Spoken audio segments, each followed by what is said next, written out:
जब पशुओं को मिलेगा प्यार और मिल्को मोर पशु आहार तो दूध बहेगा, मुनाफा बढ़ेगा। मिल्को मोर पशु आहार। खुदी को आजमाया है तो ये अंदाज आया। तुम में भी मैं हूँ शुद्ध प्लस पान मसाला। लोकमंच न्यूज और मैं आपके साथ प्रियंका राजपूत। खबरों की शुरुआत करेंगे और सबसे पहले बात करेंगे आगरा की।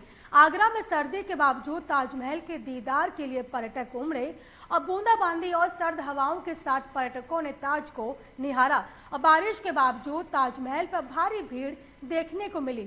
वहीं बारिश का लुत्फ उठाते हुए पर्यटक दिखाई दिए और साथ ही आपको बता दें कि पर्यटक सेल्फी और फोटो सेशन कराते हुए नजर आए। हर बार की तरह इस बार भी नववर्ष की शुरुआत ताज के शहर आगरा में बेहतरीन मौसम के साथ हुई है। ताजनगरी आगरा में रिमझिम बारिश का माहौल पिछले 3 दिन से बना हुआ है।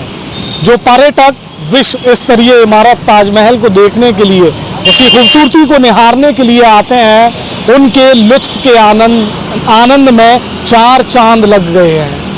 आपको बता दें कि पर्यटकों की खुशी का ठिकाना नहीं है, क्योंकि ऐसा माहौल जो साल में कुछ ही दिन देखने को मिलता है। जो पर्यटक आज ताजमहल में मौजूद हैं, पिछले 3 दिन से ताजमहल में जो आ रहे जा रहे हैं, उनके लिए खुशखबरी है और उन लोगों को वो चीज़ें देखने को मिल रही हैं जो शायद पूरे साल भर देखने को नहीं मिलती हैं। रिमझिम बारिश के माहौल में पर्यटक पूरे तरीके से आगरा की विश्व स्तरीय इमारतों को निहार रहे हैं और उनका आनंद ले रहे हैं। वहीं आगरा की लाइफलाइन कहे जाने वाले एमजी रोड पर भी काफ़ी संख्या में लोग नज़र आ रहे हैं और बारिश का पूरी तरह से आनंद ले रहे हैं। इस तरीके के मौसम कभी कभी देखने को मिलते हैं और ख़ास करके ताज के शहर आगरा में तो ऐसे मौसम का क्या कहना, जिस मौसम में ताजमहल जैसी इमारत को लोग रिमझिम बारिश होते हुए निहारते हैं।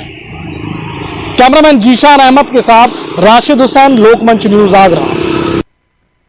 बुलंदशहर के नरसेना थाना क्षेत्र के एक गांव में घर की जमीन को लेकर और घर के पास एक पानी की नाली गुजर रही थी, तो पानी की निकासी और घर की जमीन को लेकर दोनों पक्षों में लाठी डंडे और पत्थरों से दराती जमकर चली और जिसमें आधा दर्जन से अधिक लोग गंभीर रूप से घायल हुए और जिसके बाद एम्बुलेंस और 112 डायल कर पुलिस को सूचना दी गई। सूचना मिलते ही पुलिस मौके पर पहुंची और पुलिस ने घायलों को उपचार के लिए भर्ती कराया।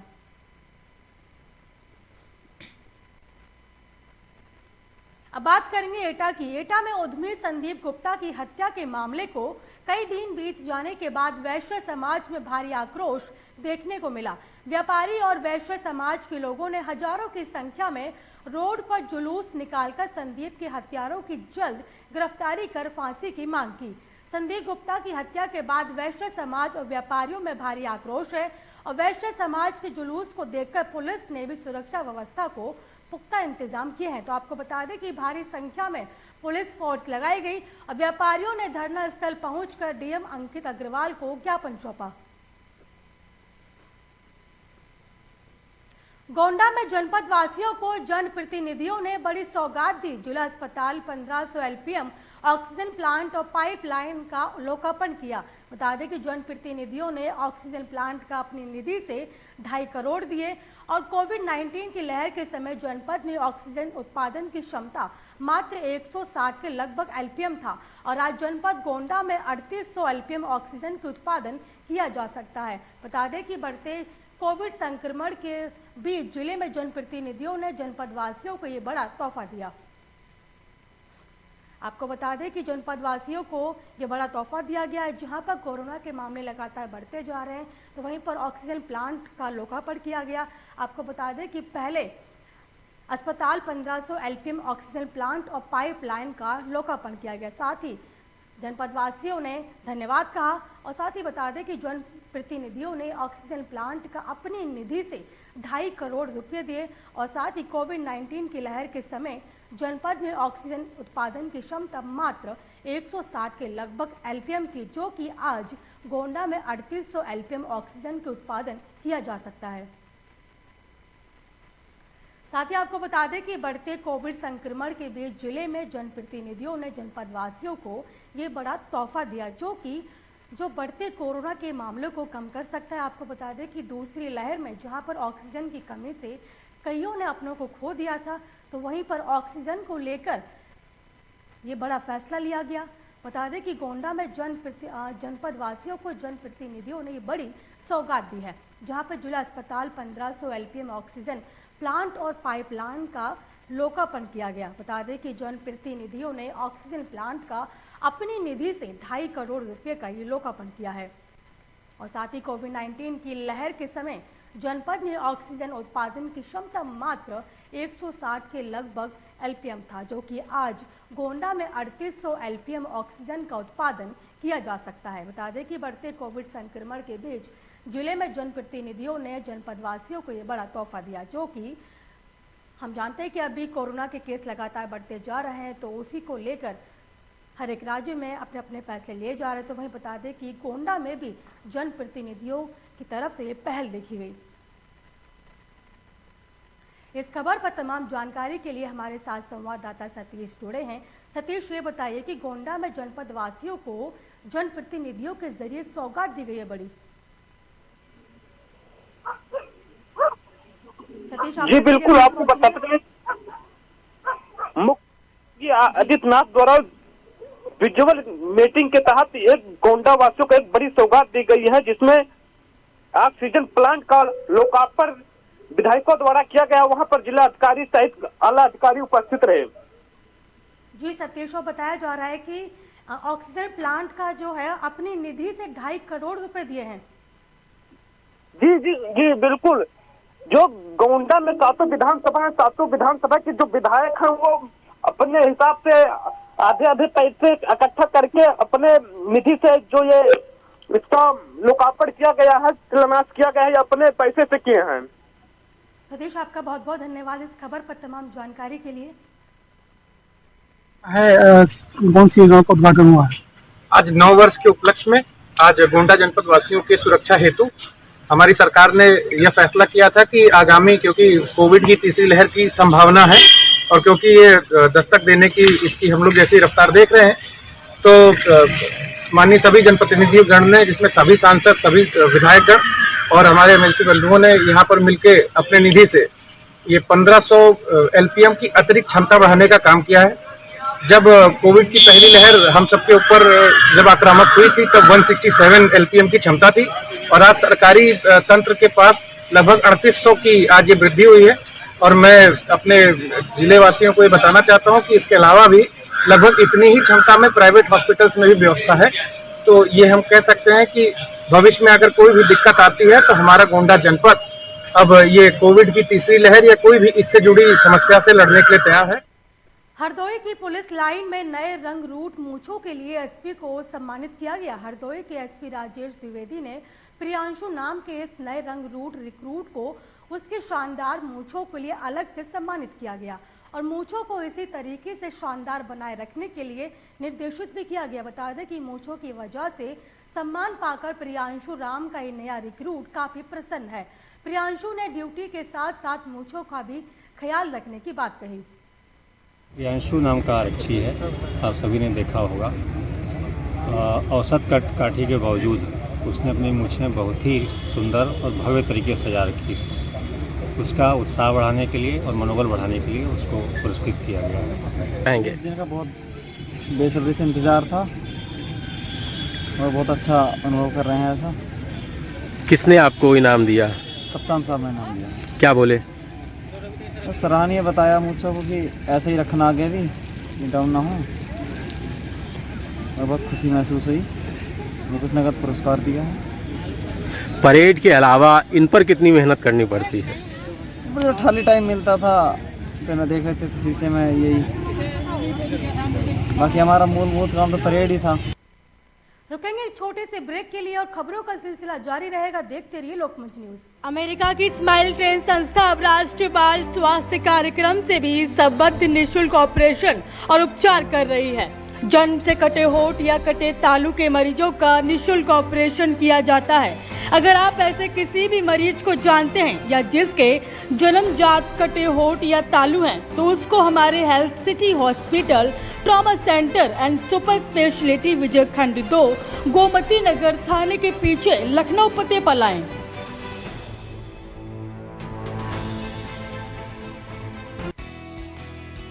रज्जू भैया सैनिक विद्या मंदिर, गांव खंडवाया, तहसील शिकारपुर, जिला बुलंदशहर आपका स्वागत करता है। रज्जू भैया सैनिक विद्या मंदिर एक राष्ट्रीय प्रकल्प है जिसका मुख्य उद्देश्य विद्यार्थियों को एनडीए व अन्य माध्यमों से भारतीय सेना में प्रवेश दिलाना है। भारतीय सेना में अपने बच्चों का उज्जवल भविष्य बनाने के लिए रज्जू भैया सैनिक विद्या मंदिर में प्रवेश दिलाएं। प्रवेश प्रक्रिया प्रारंभ हो चुकी है। 31 दिसंबर 2021 तक रजिस्ट्रेशन किए जा सकते हैं तथा लिखित परीक्षा 16 जनवरी 2022 को होगी।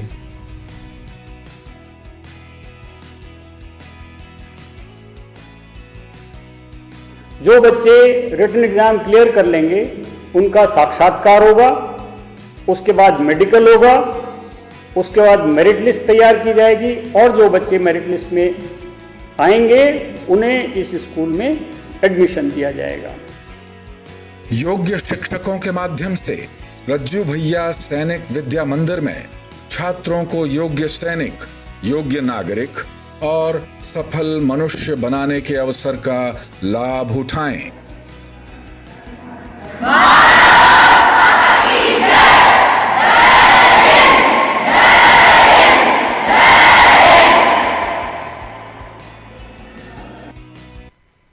खबरों में एक बार फिर स्वागत है और बात करेंगे ओमिक्रॉन की। बता दें कि ओमिक्रॉन के बढ़ते खतरे और कोरोना की संभावित तीसरी लहर को देखते हुए केंद्र सरकार ने 15 साल से 18 साल के बच्चों के लिए वैक्सीनेशन प्रक्रिया शुरू कर दी है। इसी क्रम में जालौन में भारतीय रेड क्रॉस सोसाइटी द्वारा वैक्सीनेशन कैंप लगाया गया और जिसमें सैकड़ों की संख्या में पहुंचे बच्चों ने वैक्सीनेट किया। बता दें कि उन्होंने सरकार द्वारा की गई इस पहल की सराहना की और साथ ही उन्होंने लोगों से वैक्सीन लगवाने की अपील की। आपको बता दें कि जालौन के जिला मुख्यालय उरई के टाउन हॉल में मेगा वैक्सीनेशन कैंप का आयोजन किया गया था। क्या नाम है, कहाँ है? मेरा नाम आकाश पटेल है। हम टाउन हॉल में आए हैं कि यहाँ पे महामारी जैसे बीमारी चल रही है तो यहाँ पे कोवैक्सीन का काम चल रहा है। तो यहाँ पे 18 साल 15 से 18 साल बच्चों को कोवैक्सीन लग रहा है। तो ये भी बहुत ज़रूरी है, पहल है। अगर नहीं लगवाएंगे तो हमें भी दिक्कतें आ सकती है और भी अदरवाइज़ किसी भी दिक्कतें आ सकती हैं। तो जनता यहाँ की व्यवस्था अभी बिल्कुल ठीक नहीं है। हम यही चाहते हैं कि हमारे डीएम साहब यहाँ की व्यवस्था अच्छा करा दे थोड़ा, क्योंकि अभी व्यवस्था अनकम्प्लीटेड है। मेरा नाम निधि, राजेंद्र नगर से टाउन हॉल पे आए हैं वैक्सीन लगवाने 18 से 15 वर्ष के बच्चों को 15 से 18 वर्ष के बच्चों को। कल्पना श्रीवास्तव, बेसिक एजुकेशन में टीचर हूँ और भारत विकास परिषद में मैं जो हूँ सचिव हूँ। अच्छा, यहाँ पर आई थी, इसलिए आई थी और क्या सुविधा मिली यहाँ पर? भारत की जो स्कीम चल रही है 15 से 18 वर्ष के जो बच्चों के लिए वैक्सीनेशन कार्यक्रम है और वो बच्चों के लिए बहुत ही ज़रूरी है। और मैं अपने बच्चों को दिल्ली में पढ़ा रही हूँ, वहाँ से मैंने बच्चों को बुलाया है और ये वैक्सीनेशन मैंने यहाँ कैंप में कराया है। और मैं चाहती हूँ कि हर अभिभावक अपने बच्चों को वैक्सीनेटेड ज़रूर कराए, क्योंकि कोरोना की महामारी से बचने का सबसे सुरक्षित तरीका यही है। झांसी में एवीपी कार्यकर्ताओं के साथ पुलिस द्वारा की गई अभद्रता के विरोध में एवीपी के दर्जनों कार्यकर्ता सड़क पर उतर आए। कार्यकर्ताओं ने एसएसपी ऑफिस के सामने सड़क पर बैठकर नारेबाजी करते हुए विरोध प्रदर्शन किया। मौके पर पहुंचे पुलिस के उच्च अधिकारियों द्वारा उक्त पुलिस कर्मियों के खिलाफ कार्रवाई का आश्वासन भी दिया गया। आपको बताते चले कि नवाबाबाद थाना पुलिस द्वारा इलाइट चौराहे के पास एवीपी कार्यकर्ताओं के साथ अभद्रता की गई थी और जिसकी शिकायत पुलिस के उच्च अधिकारियों से की गई। विभाग संगठन मंत्री और हमारे प्रांत कार्यकारिणी सदस्य उदय राजपूत जी, कल हमारी एक भारत सरकार की शिक्षा मंत्री, केंद्रीय राज्य शिक्षा मंत्री अन्नपूर्णा दीदी आई हुई थी सर्किट हाउस में। तो शिक्षा के विषयों को लेकर के हम लोग कल उनसे मिले। उसके बाद भोजन के लिए हमारे विभाग संगठन मंत्री हमारे महानगर अध्यक्ष के घर पर गए। जब वो वापस लौट रहे थे, जो हमारे कार्यालय की गली यही लाइट से आगे बढ़ करके जब उसके बाहर एक गाड़ी से टक्कर हो गई, सामने से गाड़ी वाला आ रहा था, उससे टक्कर हुई। वो सामने वाला ऊपर से निकला, उसको उठाने लगे तो पुलिस दूर खड़ी थी, उसको ये लगा कि ये मारपीट कर रहे हैं। पुलिस वाले ने आते ही अभद्र भाषा का प्रयोग किया हमारे कार्यकर्ता से। जब हमारे कार्यकर्ता ने विरोध किया तो पुलिस द्वारा उस पर हाथ छोड़ा गया। एक सिपाही द्वारा, जिनका नाम विनय कुशवाहा है। कासगंज के कस्बा मापुर में रेस्टोरेंट मालिक पर बीती देर रात दबंगों ने फायरिंग की और रेस्टोरेंट संचालक ने बताया कि उसने दबंगों को वहां शराब पीने से मना किया था और इसलिए उन लोगों ने फायरिंग की। आपको बताते चले कि कासगंज जनपद के अमापुर कस्बे के गांधीनगर निवासी देवेश गुप्ता की कस्बे में ही फास्ट फूड सेंटर की दुकान है। बीती देर रात वे अपनी दुकान पर दुकानदारी कर रहे थे और इसी बीच दबंग सोनू यादव अपने साथी सुमेध यादव निवासी गांव सेवका दुकान पर आकर जबरन शराब पीने लगे। जब रेस्टोरेंट मालिक देवेश ने शराब पीने से मना किया तो दबंगों ने देवेश को गालियां देना शुरू कर दिया। तो वही घटना के बाद काफी संख्या में व्यापारी थाना अमापुर पहुंचे और आरोपियों के खिलाफ लिखित शिकायत की। पुलिस ने मामला दर्ज कर जांच शुरू कर दी है। आपको बता दें कि ये खबर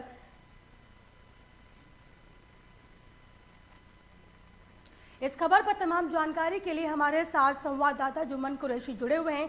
ये बताइए कि एक रेस्टोरेंट मालिक पर बीती देर रात दबंगों के जरिए फायरिंग की गई, अब क्या पूरा अपडेट है इसका?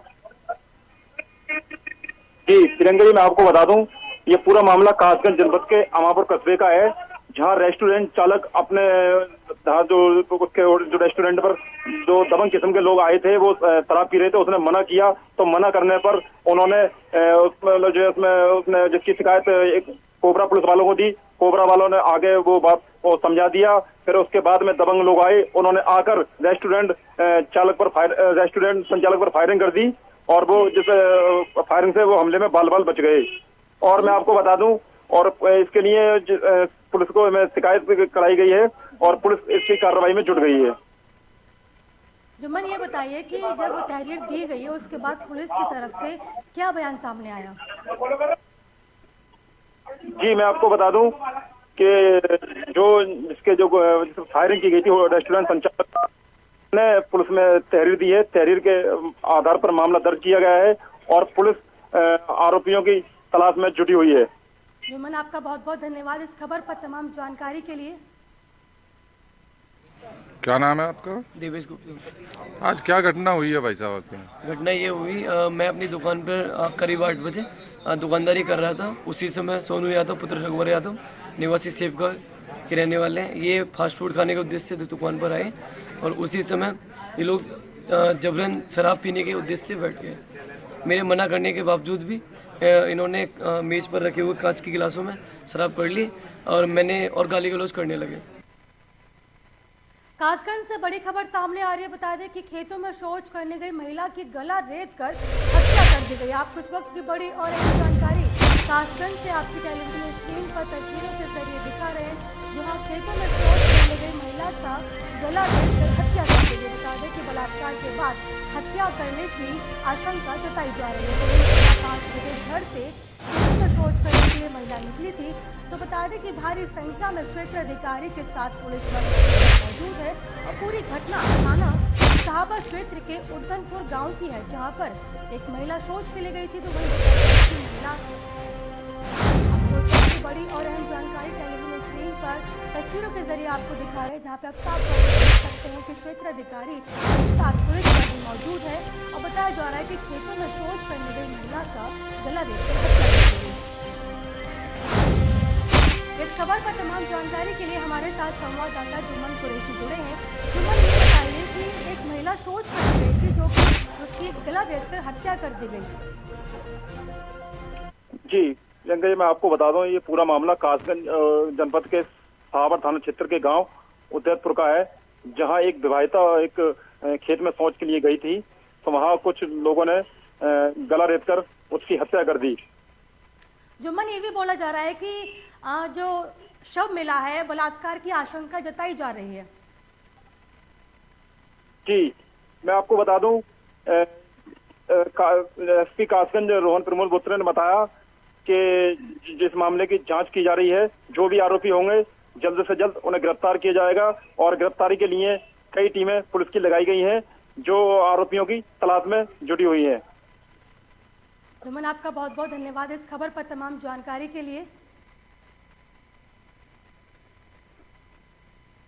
मुख्यमंत्री ने खीरी में पर्यटन विकास कार्यों का वर्चुअल लोकार्पण शिलान्यास किया। 3 करोड़ की लागत वाली 6 पर्यटन विकास कार्यों का लोकार्पण किया। बता दें कि इंदिरा मनोरंजन पार्क का वर्चुअल शिलान्यास किया गया, जहां पर देवकली तीर्थ स्थल, मड़िया घाट, सेठ घाट, टेडेश्वर महादेव मंदिर, जंगली नाथ मंदिर और साथ ही हनुमान मंदिर के पर्यटन विकास का लोकार्पण किया गया। बता दें कि इंदिरा मनोरंजन पार्क का शिलान्यास किया। मुख्यमंत्री के वर्चुअल लोकार्पण शिलान्यास के जनप्रतिनिधि और अफसर भी मौजूद रहे। आपको बता दें कि सीएम योगी के जरिए पर्यटन विकास कार्यों का वर्चुअल लोकार्पण और शिलान्यास किया गया, जो कि करोड़ों की लागत से 6 पर्यटन विकास कार्य बनाए जा रहे हैं। आपको बता दें कि इंदिरा मनोरंजन पार्क का वर्चुअल तरीके से सीएम योगी ने शिलान्यास किया। आपकी जानकारी के लिए बता दें कि जिसमें देवकली तीर्थ स्थल, मड़िया घाट, सेठ घाट, टेडेश्वर महादेव मंदिर और जंगली नाथ मंदिर, जिसमें हनुमान मंदिर पर्यटन विकास भी मौजूद हैं।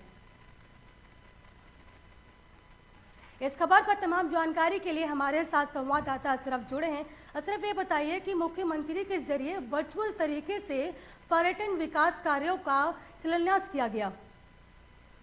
जी हाँ, आपको बताता चले कि लखीमपुर में मुख्यमंत्री ने वर्चुअल के जरिए आज 6 पर्यटक विकास मनोरंजन पार्क का किया है। शिलान्यास देवकली तीर्थ स्थल, मड़िया घाट, सेठ घाट, टेढ़ेश्वर महादेव, जंगली नाथ मंदिर, पौराणिक हनुमान मंदिर पर्यटन विकास का कार्य किया है। लोकार्पण 2,97.1 लाख की लागत वाली इंदिरा मनोरंजन पार्क का भी शिलान्यास मुख्यमंत्री द्वारा किया गया है।